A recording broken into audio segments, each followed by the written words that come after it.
बहुत समय पहले की बात है। एक विशाल और घना जंगल था जहाँ तरह तरह के जानवर रहते थे। उस जंगल का राजा था एक शक्तिशाली शेर जिसका नाम था वीरेंद्र। वीरेंद्र बहुत ताकतवर था। उसकी दहाड़ से पूरा जंगल कांप उठता था। सभी जानवर उससे डरते थे, लेकिन वो ज्यादातर न्यायप्रिय था और बिना कारण किसी को नुकसान नहीं पहुंचाता था।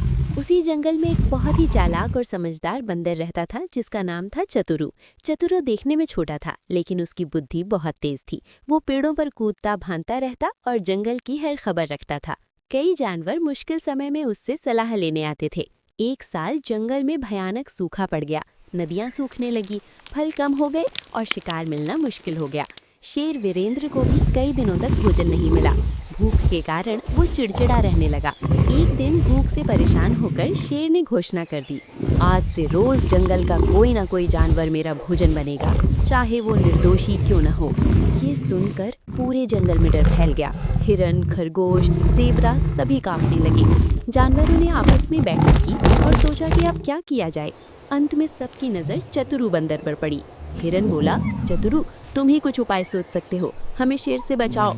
चतुरु ने शांत स्वर में कहा, घबराओ मत, ताकत से नहीं बुद्धि से काम लेना होगा। अगले दिन चतुरु खुद शेर के पास गया। शेर ने उसे देखकर गर्जना की, अरे बंदर, क्या तू खुद मेरे मुंह में आने आया है? चतुरु ने हाथ जोड़कर कहा, महाराज, मैं आपका भोजन बनने नहीं बल्कि आपकी मदद करने आया हूँ। शेर को हैरानी हुई, मेरी मदद कैसे? चतुरु बोला, महाराज, जंगल में आपसे भी ज्यादा ताकतवर एक और शेर आया है। वो खुद को इस जंगल का राजा बताता है। ये सुनते ही शेर की आंखें लाल हो गईं। क्या इस जंगल में मेरे अलावा कोई और राजा कैसे हो सकता है? चतुरु बोला, मैं झूठ नहीं बोलता महाराज, वो रोज नदी के पास रहता है और कहता है कि आप कमजोर हैं। शेर गुस्से से दहाड़ा, चलो मुझे तुरंत वहां ले चलो। चतुरु शेर को एक गहरे कुएं के पास ले गया। कुएं में पानी भरा था। चतुरु बोला, महाराज, वही रहा वो शेर, नीचे देखिए। शेर ने कुएं में झांका और उसे पानी में अपनी ही परछाई दिखाई दी। उसने सोचा कि यही वही दूसरा शेर है। परछाई भी उसी तरह दहाड़ रही थी।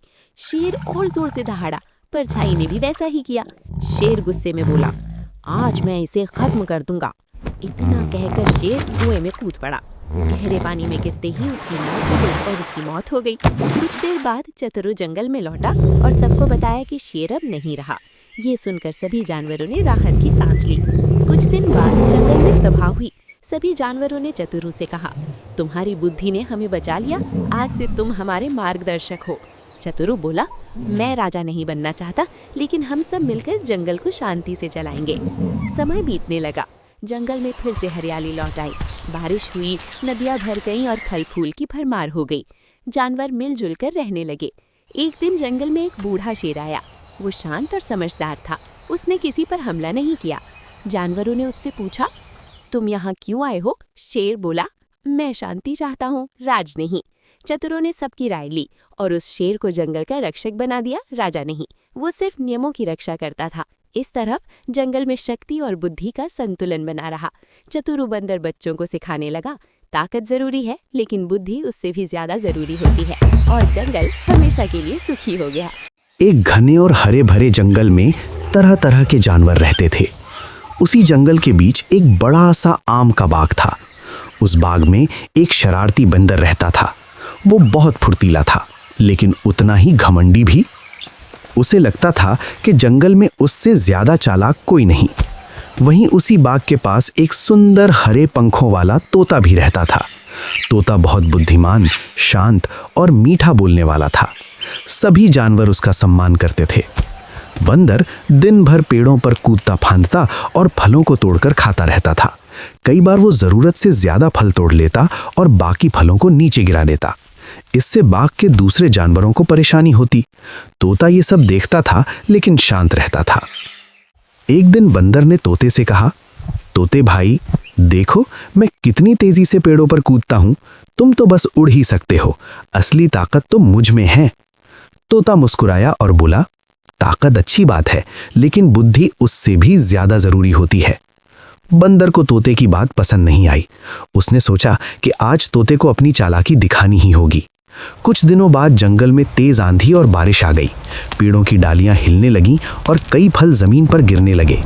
बंदर डर गया, क्योंकि वो जिस पेड़ पर रहता था वो कमजोर हो चुका था। तोता उड़कर एक सुरक्षित पेड़ पर चला गया। उसने देखा कि बंदर घबराया हुआ है और फिसलकर गिर सकता है। तोते ने ऊंची आवाज में कहा, बंदर भाई, पास वाले मजबूत पेड़ पर छलांग लगाओ वरना गिर जाओगे। लेकिन डर के मारे बंदर का दिमाग काम नहीं कर रहा था। तोते ने तुरंत अपनी बुद्धि का इस्तेमाल किया। उसने पास के पेड़ की मजबूत डाल पर बैठकर बंदर को सही समय पर छलांग लगाने का संकेत दिया। तोते की बात मानकर बंदर ने पूरी ताकत से छलांग लगाई और सुरक्षित पेड़ पर पहुंच गया। उसकी जान बच गई। आंधी रुकने के बाद बंदर को अपनी गलती का एहसास हुआ। वो शर्मिंदा होकर बोला, तोते भाई, आज अगर तुम ना होते तो मेरी जान चली जाती। मैंने हमेशा अपनी ताकत पर घमंड किया और बुद्धि को छोटा समझा। तोता प्यार से बोला, कोई बात नहीं, असली समझ वही है जो समय पर सही फैसला लेना सिखाए। उस दिन के बाद बंदर बदल गया। उसने फालतू फल तोड़ना बंद कर दिया और सभी जानवरों के साथ मिलजुल कर रहने लगा। तोता और बंदर अच्छे मित्र बन गए और जंगल में सुख शांति बनी रही। सीख, केवल ताकत नहीं, बुद्धि और समझदारी ही हमें सच्चे संकट से एक हरे भरे गांव में एक सुंदर बगीचा था। उस बगीचे में रंग बिरंगे फूल खिले रहते थे और उन फूलों के बीच एक बहुत ही प्यारी तितली उड़ती रहती थी। उसके पंख नीले, पीले और गुलाबी रंग के थे। गांव के बच्चे रोज उस बगीचे में खेलने आते और तितली को देखकर बहुत खुश होते। एक दिन 4 बच्चे राहुल, सोनू, मीना और पिंकी बगीचे में खेल रहे थे। उन्होंने तितली को उड़ते देखा और उसे पकड़ने की कोशिश करने लगे। वे तितली के पीछे पीछे दौड़ने लगे। तितली डर गई और एक फूल पर जाकर बैठ गई। तभी मीना ने कहा, हमें तितली को परेशान नहीं करना चाहिए, ये फूलों को सुंदर बनाती है। बच्चों को मीना की बात समझ आ गई। उन्होंने तितली को पकड़ने के बजाय चुपचाप उसे देखने का फैसला किया। कुछ देर बाद तितली बच्चों के पास आई और उनके चारों ओर धीरे धीरे उड़ने लगी, जैसे वो खुश हो। बच्चों को बहुत अच्छा लगा। उन्हें लगा जैसे तितली उन्हें धन्यवाद दे रही हो। अगले दिन बच्चों ने बगीचे में पानी दिया, फूलों की देखभाल की और किसी भी कीड़े मकोड़े को नुकसान नहीं पहुंचाया। तितली रोज उनके पास आने लगी। अब वो बगीचा और भी सुंदर हो गया। इस कहानी से हमें ये सीख मिलती है कि हमें प्रकृति और जीव जंतुओं से प्यार करना चाहिए। जब हम दया और समझदारी दिखाते हैं तो प्रकृति भी हमें खुशी देती है। एक छोटे से गांव में रामू नाम का एक मेहनती किसान रहता था। उसके खेत जंगल के पास थे। रामू रोज सुबह खेतों में काम करता और शाम को जंगल के किनारे बैठकर आराम करता। उसी जंगल में एक भालू रहता था जो स्वभाव से बहुत शांत और समझदार था। एक दिन रामू खेत में काम करते करते थक गया और पेड़ की छांव में सो गया। तभी जंगल से भालू वहां आ पहुंचा। उसने देखा कि रामू गहरी नींद में है और उसके चेहरे पर एक मक्खी बार बार बैठ रही है। भालू ने मक्खी भगाने की कोशिश की, लेकिन वो फिर लौट आती। भालू को अपने दोस्त किसान पर दया आ गई। उसने पास में पड़ा एक पत्थर उठाया और मक्खी को मारने के लिए जोर से फेंक दिया। पत्थर मक्खी की जगह सीधे रामू के सिर पर लग गया। रामू गंभीर रूप से घायल हो गया। कुछ देर बाद रामू की आंख खुली। उसने भालू को उदास खड़ा देखा और सारी बात समझ गया। भालू को बहुत पछतावा हुआ। वो किसान के पास बैठकर रोने लगा। रामू ने दर्द सहते हुए कहा, तुम्हारी नीयत अच्छी थी लेकिन समझदारी नहीं थी। गांव वालों ने रामू का इलाज कराया और वो धीरे धीरे ठीक हो गया। इस घटना के बाद रामू और भालू की दोस्ती टूट गई। रामू ने समझ लिया कि बिना बुद्धि के की गई मदद भी नुकसान पहुंचा सकती है। भालू भी ये सीख लेकर जंगल लौट गया कि सच्ची दोस्ती के लिए समझदारी और सोच विचार बहुत जरूरी होता है। शिक्षा, मूर्ख मित्र से समझदार शत्रु अच्छा होता है। एक घने और हरे भरे जंगल में एक शक्तिशाली शेर रहता था। वो जंगल का राजा कहलाता था और अपनी ताकत पर उसे बहुत घमंड था। उसकी दहाड़ से सभी जानवर डरते थे। शेर को लगता था कि बल ही सबसे बड़ी शक्ति है और उसे किसी की सलाह की कोई आवश्यकता नहीं। उसी जंगल में एक साधारण और मेहनती गधा भी रहता था। गधा शांत स्वभाव का था पर बहुत समझदार था। वो बिना किसी से झगड़ा किए अपना जीवन जीता और जरूरत पड़ने पर सबकी मदद करता था। एक दिन गधे की शेर से मुलाकात नदी किनारे हुई। शेर ने गधे का मजाक उड़ाते हुए कहा, तुम जैसे कमजोर जानवर जंगल में क्या कर सकते हैं?